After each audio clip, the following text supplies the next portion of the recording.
بسم اللہ الرحمن الرحیم۔ السلام علیکم دوستو، امید ہے آپ سب خیریت سے ہوں گے۔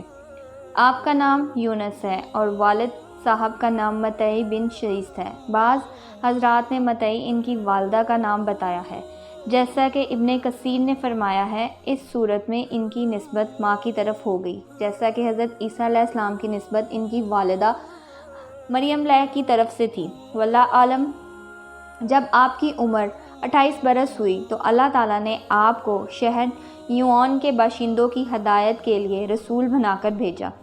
نیون یہ عراق میں علاقے میں ایک بڑا شہر ہے۔ یہاں کے لوگ بت پرست کرتے تھے اور کفر مشرک میں مبتلا تھے۔ یونس علیہ السلام نے ان لوگوں کو ایمان لانے اور بت پرست چھوڑنے کا حکم دیا، مگر ان لوگوں نے اپنی سرکشی اور طمع کی وجہ سے اللہ عز و جل کے رسول صلی اللہ علیہ وسلم کو جھٹلا دیا اور ایمان لانے سے انکار کر دیا۔ حضرت یونس علیہ السلام مسلسل قوم کو اللہ کی طرف دعوت دیتے۔ ہر روز بازاروں میں، بیانوں میں، کوچوں پہ، الارض جہاں بھی لوگوں کا کوئی گروہ نظر آتا، آپ انہیں تبلیغ کرنے لگتے۔ یہاں تک کہ ایک وقت ایسا آیا کہ قوم کے لوگوں نے آپ کی دعوت تبلیغ سے تنگ آ کر حضرت یونس علیہ السلام پر پتھروں کرنا شروع کر دیا۔ قوم کے لوگ آپ کے بارے میں خبر رکھتے کہ کل یونس علیہ السلام کس جگہ پر لوگوں کو دعوت حق اور نصیحت کرنے والا ہے، چنانچہ وہ لوگ پہلے ہی اس مقام پر پتھر جمع کر لیتے۔ جب یونس علیہ السلام دعوت دینے کے لیے جاتے تو لوگ ان کی بات شروع کرنے سے پہلے ہی پتھر مارنے لگتے اور کہتے، اے یونس علیہ السلام، تو کہتا ہے ہم اپنے ان خداؤں کو چھوڑ دیں جنہیں ہمارے آباء و اجداد پوجا کرتے تھے، اور ہم تیرے خدا واحد کی پرستی کریں۔ جب حضرت یونس علیہ السلام شہر والوں سے مایوس ہو گئے تو انہوں نے دربار شاہی کی طرف رخ کیا۔ دربار میں جا کر بادشاہ اور اس کے حوریوں کو دعوت دیتے ہوئے شاید وہ لوگ میری بات مان جائیں۔ چنانچہ آپ وہاں پہنچے اور وہاں سب سے پہلے اللہ کی طرف بلایا۔ وہاں بھی آپ کے ساتھ ایسا ہی سلوک روا کیا گیا۔ سپاہیوں نے آپ کو اٹھا کر دربار سے باہر پھینک دیا۔ الارض حضرت یونس علیہ السلام جب قوم سے بالکل مایوس ہو گئے تو بارگاہ الہی میں ان کی سرکشی اور بغاوت کا رونا رویا اور عرض کیا، یا الہی، میں ہر طرح سے ان لوگوں کو تیری طرف بلایا ہے، لیکن یہ لوگ نہیں مانے، اور اب تو ہی ان سے نبٹ۔ ابھی اللہ کی طرف سے کوئی حکم نازل نہ ہوا تھا کہ حضرت یونس علیہ السلام نے خود ہی جا کر قوم سے کہا کہ میں نے تم کو ہر طرح سے اللہ کی طرف بلایا، لیکن تم نہ مانے۔ آج سے ٹھیک 3 دن بعد تم پر عذاب نازل ہوگا، چنانچہ اب وقت آ گیا ہے، میں تم سے رخصت ہوتا ہوں، اور اپنی بیوی اور بچوں کے ہمراہ شہر سے نکل گئی۔ حضرت یونس علیہ السلام نے عذاب والی بات اپنی طرف سے کہی تھی۔ ابھی عذاب کے لیے اللہ کی طرف سے کوئی حکم نازل نہ ہوا تھا، اس لیے آپ کی یہ بات بارگاہ الہی میں ناگوار گزری اور اللہ کی طرف سے آپ کی پکڑ کا سبب بنی۔ چونکہ حضرت یونس علیہ السلام اپنی بستی سے نکلے تو آگے ایک جنگل آیا۔ آپ نے وہاں اپنی بیوی اور بچوں کو ایک درخت کے سائے میں بٹھایا اور خود آگے دیکھ سکیں کہ اگر کوئی راستہ یا سواری مل جائے۔ حضرت یونس علیہ السلام کے جانے کے بعد وہاں سے ایک لٹیروں کا قافلہ گزرا۔ جب ان لوگوں نے جنگل میں ایک عورت اور 2 بچوں کو دیکھا تو ان کی طرف بڑھے اور جا کر پوچھا کہ وہ لوگ وہاں کیا کر رہے ہیں۔ حضرت یونس علیہ السلام کی بیوی نے بتایا کہ وہ لوگ قریب کی بستی سے آئے ہیں اور ان کا شوہر آگے کوئی سفر کا انتظام کرنے گیا ہے، سو وہ لوگ ان کا انتظار کر رہے ہیں۔ جب ان لوگوں کو معلوم پڑا کہ یہ بس اور 3 لوگ ہیں، ان میں بھی 2 بچے ہیں، تو انہوں نے حضرت یونس علیہ السلام کی بیوی کو اٹھا لیا۔ بیوی نے انہیں کہا کہ یہ تم کیا کرتے ہو؟ تم نہیں جانتے میرا شوہر ایک نبی اللہ ہے، اور تم لوگ ذلیل و رسوا ہوگے اگر تم ایک نبی کی بیوی کے بارے میں کچھ برا ارادہ رکھو گے۔ لیکن ان لٹیروں نے کوئی بات نہ مانی۔ جب کچھ دیر بعد حضرت یونس علیہ السلام واپس آئے تو دیکھا بچے اکیلے رو رہے تھے اور بیوی آپ کی وہاں نہیں ہے۔ تب آپ نے بچوں سے ایک بار پوچھا تو انہوں نے ساری بات بیان کر دی۔ حضرت یونس علیہ السلام بڑے پریشان ہوئے اور ادھر ادھر دیکھنے لگے کہ شاید کہیں نزدیک ہی ہو اور نظر آ جائے۔ جب مایوس ہو گئے تو اللہ تعالیٰ کے حضور رونے لگے اور گڑ گڑا کر کہنے لگے، اپنے گناہوں کی معافی طلب کرنے لگے جن کی وجہ سے ان پر یہ مصیبت پڑی تھی۔ جب کوئی راہ نظر نہ آئی تو آپ نے اپنی بیوی کی عزت کو اللہ کے سپرد کیا اور بچوں کو ساتھ لے کر آگے بڑھ گئے۔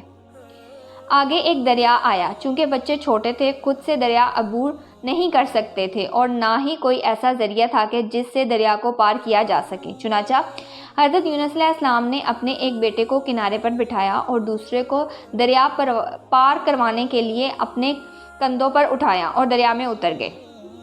ابھی آدھا راستہ ہی طے کیا ہوگا کہ آپ کو پیچھے سے اپنے دوسرے بیٹے کی دل چیخ کر سنا دینے والی آواز سنائی دی، جس کو دیکھ کر وہ خوف زدہ ہو گئے۔ حضرت یونس علیہ السلام نے جب مڑ کر دیکھا تو ایک بھیڑیا آپ کے بیٹے کو اٹھا کر لے جا رہا تھا۔ حضرت یونس علیہ السلام بھی دوسرے بیٹے کو بچانے کی کوشش میں جب اس طرف دوڑے تو جو کندھے پر تھا وہ بھی دریا میں گر گیا۔ اس سے پہلے کہ آپ کچھ سمجھ پاتے، دریا کی لہریں بچے کو ایک ساتھ بہا کر لے گئیں۔ دوسری جانب کنارے کی طرف دیکھا تو بھیڑیا بھی کہیں نظر نہ آیا۔ چونکہ حضرت یونس علیہ السلام بنا حکم کے نکلے تھے، اس لیے یہ ساری مصیبتیں ان پر پڑی تھیں۔ اللہ کی طرف سے چونکہ آپ نے ایک بار پھر بارگاہ الہی میں اپنی بیوی اور بچوں کے بارے میں التجا کی، لیکن کوئی جواب نہ آیا۔ آپ نے رو رو کر اپنے گناہوں کی معافی طلب کی۔ حضرت یونس علیہ السلام نے فرمایا، میرے پاس تو کچھ نہیں ہے، بلکہ جو کچھ تھا سب کچھ لوٹا کر آ رہا ہوں۔ ان لوگوں نے جب یہ سنا تو یقین نہ کیا کہ یہ جھوٹ بولنے والا نہیں لگتا، چونکہ ایک نبی ہونے کے ناطے آپ کے چہرے پر پاکیزگی اور نور تھا۔ ان لوگوں نے خیال کیا کہ یہ ضرور کوئی نیک بزرگ ہے، سو اسی خیال سے بنا کرائے کے جہاز میں سوار کر لیا۔ ان کی برکت سے ہمارا سفر باخیریت و رافت گزر جائے گا اور کوئی رنج و مصیبت ہمارے جہاز کو پیش نہ آئے گی۔ العرض حضرت یونس علیہ السلام اس کشتی میں سوار ہوئے اور ایک طرف سب سے الگ تھلگ کونے میں بیٹھ گئے۔ جب کشتی سمندر کے درمیان میں پہنچی تو طوفان نے کشتی کو گھیر لیا اور طوفانی لہریں کشتی میں داخل ہونے لگی اور طوفان کا زور اس قدر بڑھ گیا کہ قریب تھا کہ کشتی ڈوب جائے۔ تب کشتی کے ملال نے کہا کہ میرے تجربہ ہے کہ اگر کوئی غلام اپنے آقا کا نافرمان ہو کر بھاگ کر آ جائے اور کشتی میں بیٹھ جائے تب یہ سب ہوتا ہے، اور اگر اس کا پتہ کر کے اسے کشتی سے اتار دیا جائے تو باقی سب کی جان بچ سکتی ہے۔ ہم میں بھی کوئی شخص ضرور ایسا ہے جو اپنے آقا کا نافرمان ہو کر بھاگ کر آیا ہے، اسے اٹھا کر سمندر میں ڈال دو تو باقی سب حفاظت سے کنارے پہنچ سکتے ہیں، ورنہ ایک شخص کے وجہ سے باقی سب کی جان و مال کو بھی خطرہ ہوگا۔ لوگ ایک دوسرے کی جانب شک کی نگاہوں سے دیکھنے لگے۔ حضرت یونس علیہ السلام اٹھے اور فرمایا، اے لوگو، ایک دوسرے پر شک نہ کرو، میں ہی وہ بد نصیب غلام ہوں جو اپنے آقا کا نافرمان ہوا ہوں۔ چنانچہ حضرت یونس علیہ السلام نے فرمایا کہ میں ہی اپنے آقا سے بھاگا ہوا غلام ہوں، مجھے اٹھاؤ اور سمندر میں ڈال دو۔ لیکن کشتی والے نہ مانے اور کہنے لگے، ایسا ہرگز ممکن نہیں ہو سکتا کہ ہم آپ کے چہرے کو دیکھتے ہیں جو نورانی ہے، اور آپ ایک نیک بزرگ ہیں، اور آپ تو لا شریک ایک بابرکت وجود ہیں۔ ہمارے لیے کشتی میں تو ایسا کیسے ممکن ہے وہ آپ ہوں، یقیناً یہ کوئی اور ہی شخص ہے۔ چنانچہ جب اور کوئی نہ اٹھا تو ان میں سے ایک نے مشورہ دیا کہ قرآن دازی کی جائے، سو ان میں جس کا نام نکلے گا وہی اصلی مجرم ہوگا اور اسے اٹھا کر سمندر میں پھینک دیا جائے گا۔ چنانچہ سب کے نام الگ الگ پرچیوں پر لکھ دیے گئے۔ کسی بھی طریقے سے قرآن دازی کا قرہ فعل جناب یوسف علیہ السلام کے نام نکلا۔ آپ نے پھر فرمایا کہ دیکھ لو، قرہ فعل بھی میرے نام نکلا ہے، یقین کرو میں ہی اپنے آقا کا بھاگا ہوا غلام ہوں، بس مجھے اٹھا کر سمندر میں ڈال دو۔ لیکن وہ نہ مانے اور کہنے لگے، یہ یقیناً غلطی سے ہوا ہوگا، ایسا ہرگز ممکن نہیں کہ آپ بھاگے ہوئے غلام ہوں، بلکہ آپ تو خود کسی عہد کے خلیفہ یا ولی نظر آتے ہیں، یقیناً ہم سے غلطی ہوئی ہے، ہم پھر قرہ ڈالتے ہیں۔ دوسری دفعہ بھی حضرت یونس علیہ السلام کا نام نکلا، تب آپ نے کہا کہ آپ یقین تو کرو، اب مجھے اٹھا کر سمندر میں پھینک دو تاکہ سب کی جان و مال محفوظ رہے اور میری وجہ سے کسی کا ناحق نقصان نہ ہو۔ لیکن وہ لوگ پھر بھی نہ مانے اور حضرت یونس علیہ السلام کے بے حد اصرار پر بھی کہنے لگے کہ چلو ایک بار پھر دیکھ لیتے ہیں۔ پھر بھی فیصلہ آیا، اس پر ہم قائم رہیں گے۔